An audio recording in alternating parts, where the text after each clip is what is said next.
For this video, I kind of want to continue the series that I started doing on Bataille and talking a little bit what I think about Bataille on the negative. I think talking about Bataille on the negative is definitely super important, and you should definitely tune into the introduction if you don't really have any context to Bataille or you're really trying to understand this for the first time. A lot of the stuff that I was talking about in the introduction I think is like really helpful for how you're going to kind of learn some of the stuff that I'm talking about in terms of how you should read Bataille on the negative versus policy teams. And so just getting the base background in terms of understanding who he was and some of the general arguments that he had in terms of like the general restricted economy, the difference between being versus becoming, are really critical questions that we'll kind of talk about as we develop like what this might look like and how the best like responses are created against the policy teams. And I think that although this is a kind of strategy that I think can sometimes be very challenging in terms of executing because of how in-depth the explanation your arguments have to be, I don't think it's impossible to win it all, and I think that you definitely have a lot of ground to work with in terms of examples and places if you get creative. And I think there's definitely a lot of reward to the ability for you to like really tap into other literature bases that like take from Bataille his ideas about excess and his arguments about the general and restricted economy and kind of deploy them in different ways, and really tracking now how the authors like interpret this can definitely help broaden like some of the advice that I'll be giving here and really lower maybe the cons that I'll kind of be talking about when discussing the pros and cons of reading Bataille that I'll do next. But other than that, I also want to talk about the framing, the thesis portion of the debate in this video, and kind of talking about the rest of the flow in the next video, because I think that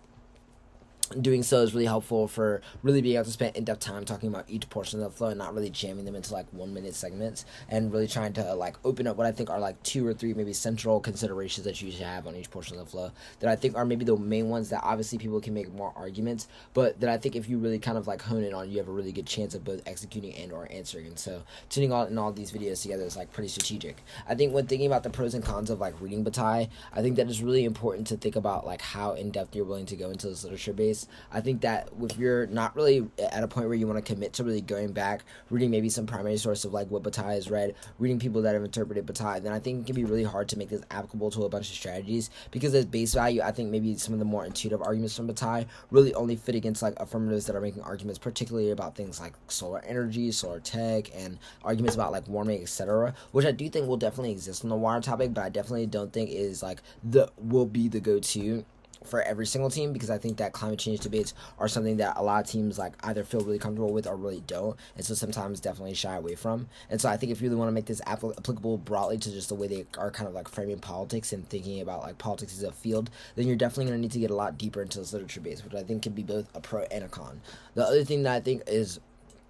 particularly important for this is that you're thinking about the ways in which you can take things like what I'll be talking about next, the framing a thesis, and make it applicable to every portion of the flow, and maybe not be able to pull a lot of link diversification or offense diversification out of just purely the ability to like generate different arguments, but maybe to like diversify the types of examples and the like extent to which your examples reach different types of like groups and like scenarios in order to really explain the potency of your thesis. I think can at least make the link arguments or the offense that you do want to go for a lot more believable in the long run. In terms of the framing portion of this debate, I think that it's incredibly important to really frame the framing portion of the debate by first asking a bigger question about like the value of debate as a whole. I think that framing debate in its relationship to the restricted economy and the general economy can be done in a lot of ways that really speak to maybe the value or non-value of like what the process of debating does. And I think that being able to really situate yourself and being able to take maybe like hard no to the ability of like policy or policy frameworks to produce an actual transition into creating political change, just simply because of how complicated that process actually is. And I think that's something that maybe like some of the stuff that Bataille is doing on like atomization, or like the ways in which he thinks about the breaking down of like organisms and how that changes like human experience, can particularly be useful in like maybe disproving their ability to win like a one-to-one relationship between anything being done in the debate and there actually being something changed that happens outside of the debate, even if they're able to cite examples. And so I think if you're actually able to break that theory down in a way that really makes it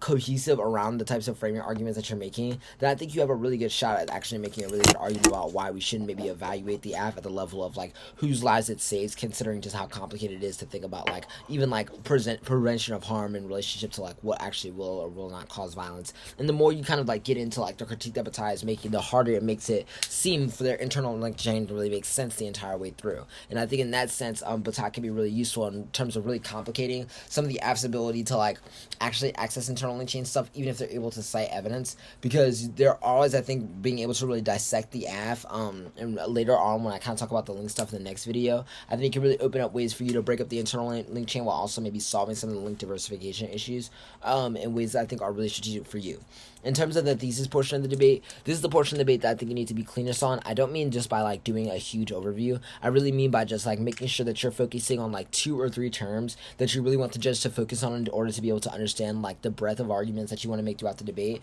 and really trying to like limit the amount of things that you try to like teach someone in like a small section of time, and really think about the way that you can build really in-depth understanding of 1 or 2 concepts that you think are really necessary to how you want to frame what the judge should understand from the debate, and use that in order to like, kind of like filter what types of examples are what types of examples are relevant and not relevant to the type of debate that you're having against the other team. Not only do I think this is helpful in like basically slowing down your process and giving you maybe more time to spend in other places because you're taking less time on the thesis, but maybe just like doing a better job of focusing on particular arguments. I also think that when you're able to do this, you're able to really like use these terms in ways that don't come off as repetitive, because as long as you're choosing terms that you think are really applicable to your strategy as a whole, then you can really set up a field of examples for yourself that really like disprove the ability for the teams to just read really generic answers to Bataille, because you're really forcing a question's specificity on their end to how they're disproving the particular theory that you're offering from Bataille, and just like what their generic evidence might say about like Bataille in like another writing or something like that, or another theory that he's giving.